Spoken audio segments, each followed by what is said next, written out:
Floribert Anzoloni, bonsoir. Bonsoir. Vous êtes le coordinateur du mouvement citoyen Filimbi, un mouvement né en 2015 à Kinshasa. Filimbi, entendez le sifflet. Depuis 2 ans, votre mouvement est aux avant-postes contre le maintien au pouvoir du président Joseph Kabila. Après quelques semaines de clandestinité, vous avez fui votre pays pour la Belgique. On va parler un petit peu de l'actualité pour commencer.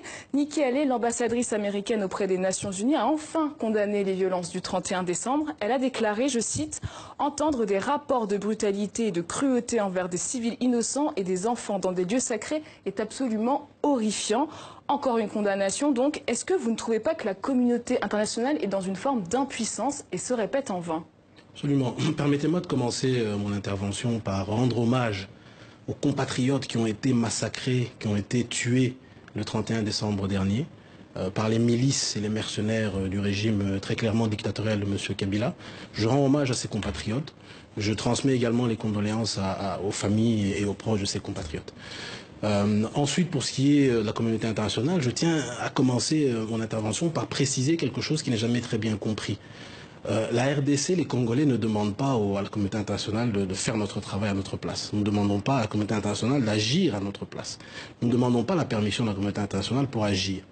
Mais il est clair que la RDC ayant signé des accords et des traités avec des organisations régionales et internationales, il y a des valeurs fondamentales qui doivent être défendues par ces différentes organisations. Et c'est à ce niveau-là que ça intervient. Aujourd'hui, la RDC est dirigée par un dictateur et ça touche aux valeurs fondamentales qui sont la liberté, la démocratie, le respect des valeurs fondamentales.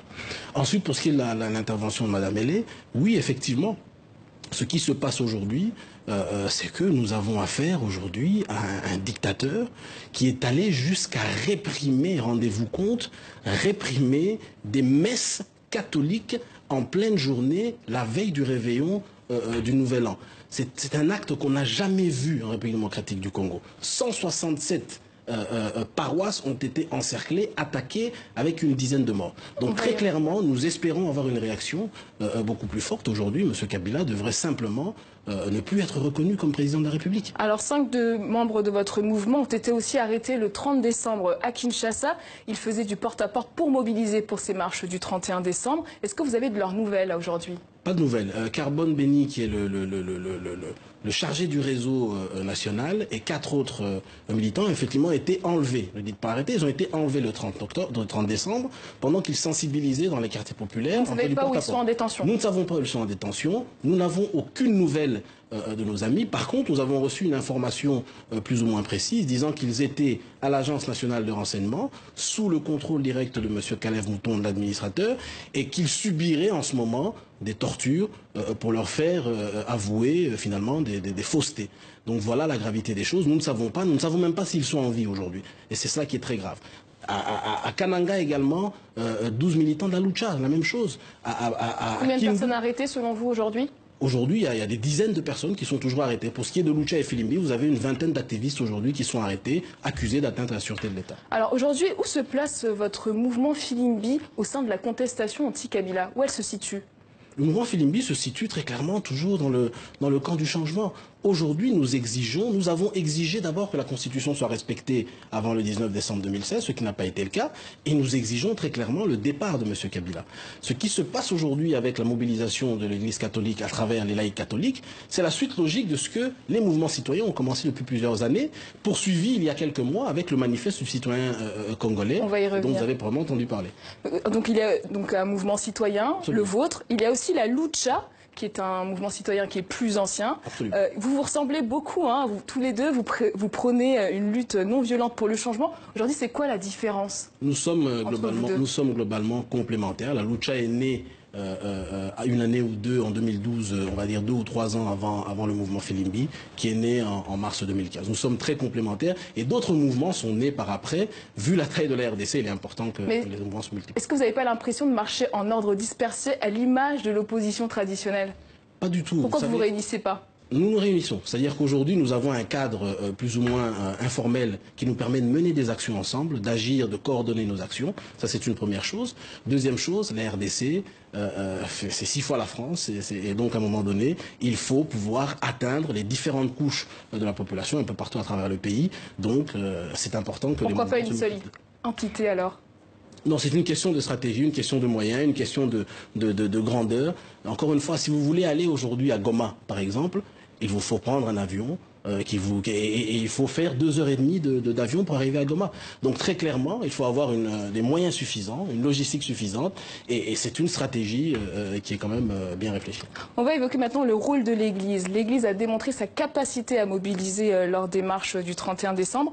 Comment les partis d'opposition, comme l'UDPS par exemple, ont perdu le leadership de la lutte politique contre Joseph Kabila? C'est une bonne question, et moi personnellement, j'estime que ce point de l'unité ou de la perte de vitesse de l'opposition est assez tendancieux parce que c'est ce que utilisent les régimes dictatoriaux pour justifier leur répression. Mais comment vous l'expliquez, cette perte de leadership? Je l'explique simplement parce qu'aujourd'hui, le combat n'est pas un combat politique partisan, c'est un combat citoyen qui exige à tous les Congolais de se mobiliser au-delà des partis politiques. Donc très clairement, les Congolais doivent être unis, les dynamiques citoyennes politiques et non politiques doivent harmoniser leurs stratégies et coordonner leurs actions. C'est à ce niveau-là que les choses doivent se passer. Mais lorsqu'on nous parle d'unité de l'opposition, c'est comme si nous étions dans un processus électoral démocratique et qui exige que l'opposition soit unie. Ce sont les Congolais qui doivent être unis et les différentes dynamiques, c'est ce qui est en train de se faire avec le CLC, qui aujourd'hui a pris le relais de la coordination des actions et donc les choses vont aller de mieux en mieux. Et quelle est votre position sur le fait que dans une république laïque, ce soit l'Église qui soit en tête de la contestation?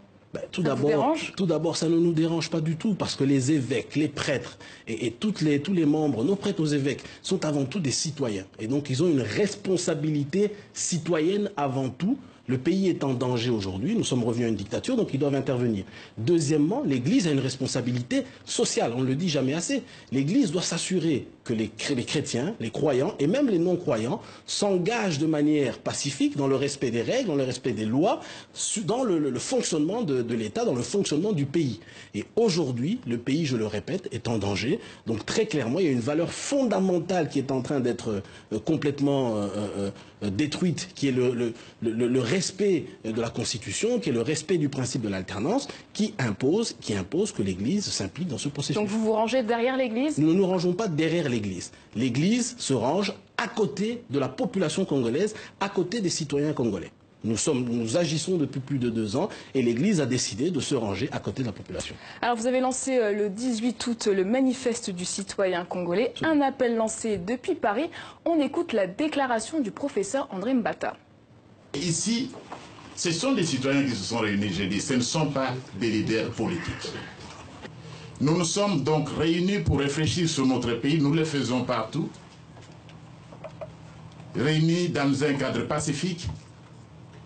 On n'a pas été à Paris pour réfléchir sur un push ou quelque chose de ce genre, mais pour réfléchir sur l'avenir de notre pays, les Congolais qui réfléchissent sur l'avenir de leur pays.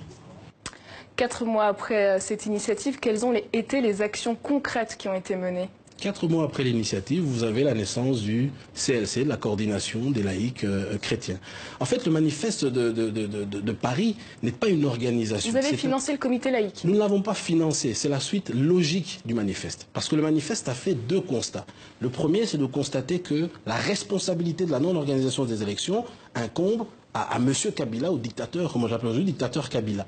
La deuxième chose est de constater que la faillite de l'État aujourd'hui est causée par M. Kabila. La troisième est de dire que si nous voulons avoir un processus électoral transparent et faire un retour à l'ordre constitutionnel, il est important que M. Kabila soit mis de côté pour que des personnes ayant une certaine compétence, une certaine probité, organisent, nous ramènent vers un processus électoral démocratique. Donc aujourd'hui, le CLC, c'est simplement la suite de ce qui s'est passé à Paris. Madame Kandolo, d'ailleurs, qui est l'une des coordinatrices du CLC, c'est elle qui a lu la déclaration à Paris en juillet dernier. Donc c'est une suite logique. Alors la question du financement de cette initiative a suscité la critique. Le milliardaire Syndicat Dokolo, gendre de l'ancien président João Eduardo dos Santos, fait partie de cette initiative. Est-ce qu'il vous finance? Le milliardaire ne nous finance pas. C'est-à-dire que cette organisation, cette activité a été financée par différentes organisations, y compris effectivement une organisation qui est les Congolais debout de M. Sindika Dokolo. Donc plusieurs organisations, y compris le mouvement Filimbi, ont financé, cofinancé la tenue de cette structure. Donc il ne nous finance pas en dehors des participations qu'il fait avec toutes les autres organisations. Et qui d'autre finance Filimbi aujourd'hui? Filimbi est financé de différentes manières. Vous comprenez bien qu'aujourd'hui, il est difficile d'étaler cela, mais je peux vous dire que des cadres congolais financent Filimbi, nous ne le disons jamais assez.